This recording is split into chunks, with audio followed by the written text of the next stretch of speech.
ನಮಸ್ಕಾರ ವೀಕ್ಷಕರೇ, ಇಂದಿನ ಈ ವಿಶೇಷ ವಿವರಣೆಗೆ ಆತ್ಮೀಯ ಸ್ವಾಗತ. ಇವತ್ತು ನಮ್ಮ ಡಿಜಿಟಲ್ ಜಗತ್ತು ಎಷ್ಟು ಫಾಸ್ಟ್ ಆಗಿ ಬದಲಾಗ್ತಿದೆ ಅಂದ್ರೆ, ಈ ಜನರೇಟಿವ್ ಎಐ ಅಥವಾ ಕೃತಕ ಬುದ್ಧಿಮತ್ತೆ ಬಗ್ಗೆ ಹಿಂದೆಂದೂ ಇಲ್ಲದಂತಹ ಒಂದು ಕ್ರೇಜ್ ಶುರುವಾಗಿದೆ.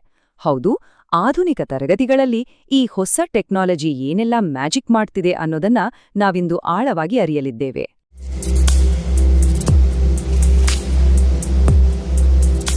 ಸರಿ, ನೇರವಾಗಿ ವಿಷಯಕ್ಕೆ ಬರೋಣ. ಎಐ ಜೊತೆಗಿನ ಆಧುನಿಕ ತರಗತಿಯೊಂದು ಎಷ್ಟು ರೋಮಾಂಚಕವಾಗಿರುತ್ತೆ ಅಂತ ನಾವಿಲ್ಲಿ ಗಮನಿಸಬಹುದು. ಈ ಟೆಕ್ನಾಲಜಿ ಕೇವಲ ನೋಡೋಕೆ ಮಾತ್ರ ಆಕರ್ಷಕವಾಗಿಲ್ಲ, ಬದಲಾಗಿ ಬೋಧನಾ ವಿಧಾನವನ್ನೇ ಬುಡಮೇಲು ಮಾಡೋ ಹಾಗೂ ಶಿಕ್ಷಕರ ಕೆಲಸದ ಹೊರೆಯನ್ನ ಮ್ಯಾಜಿಕ್ನಂತೆ ಕಡಿಮೆ ಮಾಡೋ ಅಪಾರ ಶಕ್ತಿ ಹೊಂದಿದೆ. ಅಂದ್ರೆ ಕೆಲಸ ಮತ್ತು ವೈಯಕ್ತಿಕ ಬದುಕಿನ ನಡುವೆ ಒಂದು ಪರ್ಫೆಕ್ಟ್ ಬ್ಯಾಲೆನ್ಸ್ ತರೋಕೆ ಇದು ಖಂಡಿತ ಹೆಲ್ಪ್ ಮಾಡುತ್ತೆ. ಈ ಸ್ಕ್ರೀನ್ ಮೇಲಿರೋ ಅದ್ಭುತವಾದ ವಾಕ್ಯ ಗಮನಿಸಿ. ಇದು ಬಹಳ ಸ್ಪಷ್ಟವಾಗಿ ಹೇಳೋದೇನೆಂದ್ರೆ, ಶಿಕ್ಷಣದಲ್ಲಿ ನಿಜವಾದ ಗೇಮ್ ಚೇಂಜರ್ ಕೇವಲ ಟೆಕ್ನಾಲಜಿಯಲ್ಲ, ಬದಲಿಗೆ ಆ ಟೆಕ್ನಾಲಜಿಯನ್ನ ಬಳಸೋ ವೃತ್ತಿಪರರು. ಉಪಕರಣ ಎಷ್ಟೇ ಪವರ್ಫುಲ್ ಆಗಿದ್ರೂ ಅದನ್ನ ಹಿಡಿದವರ ಕೌಶಲ್ಯ ಮತ್ತು ಜ್ಞಾನವೇ ಅಂತಿಮ ಫಲಿತಾಂಶವನ್ನ ನಿರ್ಧರಿಸುತ್ತೆ ಅಲ್ಲ. ಇಂದಿನ ನಮ್ಮ ಚರ್ಚೆಯ ಹಾದಿ ಹೀಗಿರಲಿದೆ. ಮೊದಲು, ಎಐ ಯುಗಕ್ಕೆ ಸ್ವಾಗತ. 2, ಪುನರಾವರ್ತನೆಯ ಶಕ್ತಿ. 3, ಬಹಳ ಮುಖ್ಯವಾಗಿ ನೈತಿಕತೆ, ಪಕ್ಷಪಾತ ಮತ್ತು ಭ್ರಮೆಗಳು. ಹಾಗೂ ಕೊನೆಯದಾಗಿ ಮಾರ್ಗದರ್ಶಕನಾಗಿ ಶಿಕ್ಷಕ. ಎಐನ ಮ್ಯಾಜಿಕ್ ಬಗ್ಗೆ ಶುರು ಮಾಡಿ ಆಮೇಲೆ ಅದರ ನೈತಿಕ ಮಿತಿಗಳ ಬಗ್ಗೆಯೂ ನಾವಿಲ್ಲಿ ಕಟ್ಟುನಿಟ್ಟಾಗಿ ಚರ್ಚಿಸಲಿದ್ದೇವೆ. ವಿಭಾಗ 1: ಎಐ ಯುಗಕ್ಕೆ ಸ್ವಾಗತ ಮತ್ತು ಹೊಸ ತಂತ್ರಜ್ಞಾನಗಳ ಮೇಲಿನ ಆಸಕ್ತಿ. ಕೋವಿಡ್ ನಂತರದ ದಿನಗಳಲ್ಲಿ ಕೆಲಸದ ಒತ್ತಡ ಕಡಿಮೆ ಮಾಡುವ ಇಂಥ ಟೆಕ್ನಾಲಜಿಗಳ ಬಗ್ಗೆ ಶಿಕ್ಷಣ ಕ್ಷೇತ್ರದಲ್ಲಿ ಎಷ್ಟೊಂದು ಹಸಿವು ಸೃಷ್ಟಿಯಾಗಿದೆ ಅಂದ್ರೆ ಇದು ಕಾಳ್ಗಿಚ್ಚಿನಂತೆ ಹರಡುತ್ತಿದೆ ಅಂತಾನೆ ಹೇಳ್ಬೋದು. ವಿಭಾಗ 2: ಪುನರಾವರ್ತನೆ ಅಥವಾ ಇಟರೇಷನ್ ಶಕ್ತಿ ಹಾಗೂ ಪರ್ಫೆಕ್ಟ್ ಪ್ರಾಂಪ್ಟ್ ರಚನೆ. ಮಾರ್ಕ್ ಆಂಡರ್ಸನ್ ಅವರ the little book of generative AI prompts for teachers ಪುಸ್ತಕದ ಹಿಂದಿನ ಮೆಥಡಾಲಜಿಯನ್ನ ನಾವಿಲ್ಲಿ ನೋಡಲಿದ್ದೇವೆ. ಮಾರ್ಕ್ ಆಂಡರ್ಸನ್ ಅವರು ತಮ್ಮ ಈ ಪುಸ್ತಕ ಬರೆಯೋಕೆ ಚಾಟ್ ಜಿಪಿಟಿ ಅಂಥ ಟೂಲ್ಸ್ ಬಳಸಿದ್ದಾರೆ ಅನ್ನೋದು ಮುಕ್ತವಾದ ವಿಚಾರ. ಆದ್ರೆ ಇಲ್ಲಿ ನೆನಪಿಡಬೇಕಾದ ಅತಿ ಮುಖ್ಯ ಅಂಶ ಅಂದ್ರೆ, ಎಐ ಕೇವಲ ಒಂದು ಅಸಿಸ್ಟೆಂಟ್ ಆಗಿತ್ತೇ ಹೊರತು ಮೂಲ ಸ್ಫೂರ್ತಿ ಅದಾಗಿರ್ಲಿಲ್ಲ. ಮನುಷ್ಯನ ಕಲ್ಪನೆ ಮತ್ತು ಪರಿಣತಿಯೇ ಇಲ್ಲಿ ಅಡಿಪಾಯ. ಈಗ ಇದು ಹಂತ ಹಂತವಾಗಿ ಹೇಗೆ ಬೆಳೆಯುತ್ತೆ ಅಂತ ನೋಡೋಣ. ಮೊದಲಿಗೆ ನಮ್ಮದೇ ಆದ ಐಡಿಯಾ ಅಥವಾ ಸ್ಫೂರ್ತಿ, ಆಮೇಲೆ ಎಐನಿಂದ ಸಿಗೋ ಪ್ರಾಥಮಿಕ ಉತ್ತರ. ತದನಂತರದ 3ನೇ ಹಂತವೇ ಬಹಳ ಮುಖ್ಯ, ಅದೇ ಪುನರಾವರ್ತನೆ ಮತ್ತು ಪರಿಷ್ಕರಣೆ. ಬೇರೆ ಬೇರೆ ದೇಶಗಳ ಪಠ್ಯಕ್ರಮಗಳಿಗೆ ಹೊಂದುವಂತೆ ಆ ಉತ್ತರವನ್ನ ಪದೇ ಪದೇ ತಿಕ್ಕಿ ತೀಡಿ ಪರ್ಫೆಕ್ಟ್ ಮಾಡೋ ಪ್ರಕ್ರಿಯೆ ಇದೆಯಲ್ಲ, ಅದು ಬಹಳ ಅಗತ್ಯ.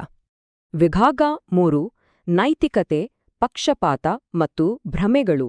ಕೃತಕ ಬುದ್ಧಿಮತ್ತೆಯ ಅಪಾಯಗಳು. ಸರಿ, ಈಗ ಟೋನ್ ಸ್ವಲ್ಪ ಚೇಂಜ್ ಮಾಡೋಣ. ಎಐ ಅಂದ್ರೆ 100ಕ್ಕೆ 100 ಸತ್ಯ ಅಂತ ಕುರುಡಾಗಿ ನಂಬಿದ್ರೆ ಕಾದಿದೆ ದೊಡ್ಡ ಅಪಾಯ. ಅದು ಹೇಗೆ ಅಂತ ತಿಳಿಯೋಣ. ಎಐ ಎಲ್ಲಿಂದ ಕಲಿಯುತ್ತೆ? ಮನುಷ್ಯರು ಕೊಟ್ಟ ಡಾಟಾದಿಂದಲೇ ತಾನೆ. ಹಾಗಾಗಿ ಮನುಷ್ಯರಲ್ಲಿರುವ ಎಲ್ಲಾ ತಪ್ಪು ಗ್ರಹಿಕೆಗಳು, ಪಕ್ಷಪಾತಗಳು ಸಹಜವಾಗಿಯೇ ಈ ಕೃತಕ ಬುದ್ಧಿಮತ್ತೆಯಲ್ಲೂ ಸೇರ್ಕೊಂಡಿರ್ತವೆ.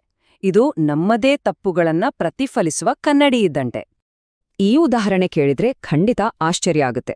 ಎಐಯನ್ನು 5+5 ಎಷ್ಟು ಅಂತ ಕೇಳಿದಾಗ ಅದು ಸರಿಯಾಗಿ 10 ಅಂತು. ಆದ್ರೆ ಇಲ್ಲ, ಅದು 11 ಅಂತ ಮನುಷ್ಯ ಕಮಾಂಡ್ ಮಾಡಿದ ತಕ್ಷಣ ಹೌದು ಅದು 11 ಅಂತ ತನ್ನ ಉತ್ತರ ಬದಲಾಯಿಸ್ತು. ಅಂದ್ರೆ ಎಐಗೆ ಸತ್ಯ ಹೇಳೋದಿಕ್ಕಿಂತ ಬಳಕೆದಾರನನ್ನ ಮೆಚ್ಚಿಸೋದೇ ದೊಡ್ಡ ಟಾರ್ಗೆಟ್ ಆಗಿರುತ್ತೆ. ಇದನ್ನೇ ಎಐ ಭ್ರಮೆ ಅಥವಾ ಎಐ ಹಲ್ಯೂಸಿನೇಷನ್ ಅಂತ ಕರೆಯೋದು. ಇದೊಂದು ಬಹಳ ಕ್ರಿಟಿಕಲ್ ಕಾನ್ಸೆಪ್ಟ್. ಎಐ ಕೆಲವೊಮ್ಮೆ ಎಷ್ಟೊಂದು ಓವರ್ ಕಾನ್ಫಿಡೆನ್ಸ್ನಿಂದ ಸುಳ್ಳು ಹೇಳುತ್ತೆ ಅಂದ್ರೆ ಅದು ಅಪ್ಪಟ ಸತ್ಯ ಅಂತಲೇ ನಾವೆಲ್ಲರೂ ನಂಬಿಬಿಡ್ತೀವಿ. ಕ್ರಾಸ್ ಚೆಕ್ ಮಾಡದೆ ಇದನ್ನ ನಂಬೋದು ಅಕ್ಷರಶಃ ಅಪಾಯಕಾರಿ. ದಿ ಎಡ್ಟೆಕ್ ಪ್ಲೇಬುಕ್ ಬರೆಯುವಾಗ ನಡೆದ ಈ ಘಟನೆ ಬೆಚ್ಚಿ ಬೀಳಿಸುವಂತಿದೆ. ಎಐ ಬಳಿ ಒಂದು ಎಜುಕೇಷನಲ್ ರಿಸರ್ಚ್ ಬಗ್ಗೆ ಕೇಳಲಾಯಿತು. ಅದು ಬಹಳ ಕಾನ್ಫಿಡೆಂಟ್ ಆಗಿ ಪ್ರಖ್ಯಾತ ಶಿಕ್ಷಣ ತಜ್ಞರಾದ ಡೈಲನ್ ವಿಲಿಯಂ ಮತ್ತು ಜಾನ್ ಹ್ಯಾಟಿ ಅವರ ಹೆಸರೇಳಿ ಒಂದು ರಿಸರ್ಚ್ ಪೇಪರ್ ಕೊಡ್ತು. ಶಾಕಿಂಗ್ ವಿಚಾರ ಏನಂದ್ರೆ, ವಾಸ್ತವದಲ್ಲೇ ಅಂಥ ಯಾವುದೇ ಸಂಶೋಧನೆ ನಡೆದೇ ಇರಲಿಲ್ಲ. ಎಐ ತಾನಾಗಿಯೇ ಒಂದು ಫೇಕ್ ರಿಸರ್ಚ್ ಸೃಷ್ಟಿಸಿತ್ತು. ವಿಭಾಗ 4: ಮಾರ್ಗದರ್ಶಕನಾಗಿ ಶಿಕ್ಷಕ ಮತ್ತು ಕೆಲಸವನ್ನು ಪರಿಶೀಲಿಸುವುದು. ಇಷ್ಟೆಲ್ಲ ಸವಾಲುಗಳಿದ್ದಾಗ ರಿಯಲ್ ವರ್ಲ್ಡ್ನಲ್ಲಿ, ಅದರಲ್ಲೂ ತರಗತಿಗಳಲ್ಲಿ ವೃತ್ತಿಪರರು ಈ ಎಐ ಅನ್ನ ಹೇಗೆ ನಿಭಾಯಿಸಬೇಕು ಅನ್ನೋದೇ ಈ ವಿವರಣೆಯ ಅತಿ ಮುಖ್ಯ ಘಟ್ಟ. ಈ ಸ್ಲೈಡ್ನಲ್ಲಿರೋ ನಿಜವಾದ ಆಸಕ್ತಿದಾಯಕ ಅಂಶ ಏನಂದ್ರೆ ಎಐಯನ್ನ ತರಗತಿಯಲ್ಲಿರೋ ಇನ್ನೊಬ್ಬ ವಿದ್ಯಾರ್ಥಿಯಂತಲೇ ಟ್ರೀಟ್ ಮಾಡಬೇಕು.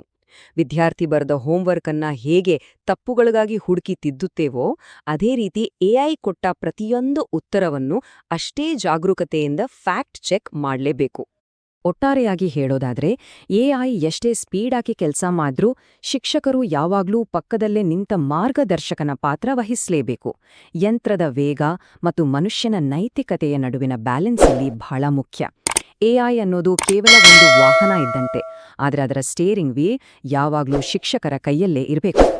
ಇಂದಿನ ಈ ಪ್ರಸ್ತುತಿಯ ಕೊನೆಯಲ್ಲಿ ನಾವೆಲ್ಲರೂ ಯೋಚಿಸಲೇಬೇಕಾದ ಒಂದು ಆಳವಾದ ಪ್ರಶ್ನೆಯಲ್ಲಿದೆ. ಇಂದಿನ ಶಿಕ್ಷಕರು ನಾಳೆಯ ಕೃತಕ ಬುದ್ಧಿಮತ್ತೆಯ ಭವಿಷ್ಯವನ್ನ ಹೇಗೆ ರೂಪಿಸಲಿದ್ದಾರೆ? ಈ ಹೊಸ ಡಿಜಿಟಲ್ ಯುಗದಲ್ಲಿ ಮನುಷ್ಯನ ಮೇಲ್ವಿಚಾರಣೆ ಅನ್ನೋದು ಬರೀ ಆಯ್ಕೆಯಲ್ಲ, ಅದು ಅತ್ಯಗತ್ಯ. ಈ ಬಗ್ಗೆ ಸ್ವಲ್ಪ ಯೋಚಿಸಿ. ಇಂದಿನ ಈ ವಿವರಣೆಯಲ್ಲಿ ಜೊತೆಯಾಗಿದ್ದಕ್ಕಾಗಿ ಧನ್ಯವಾದಗಳು.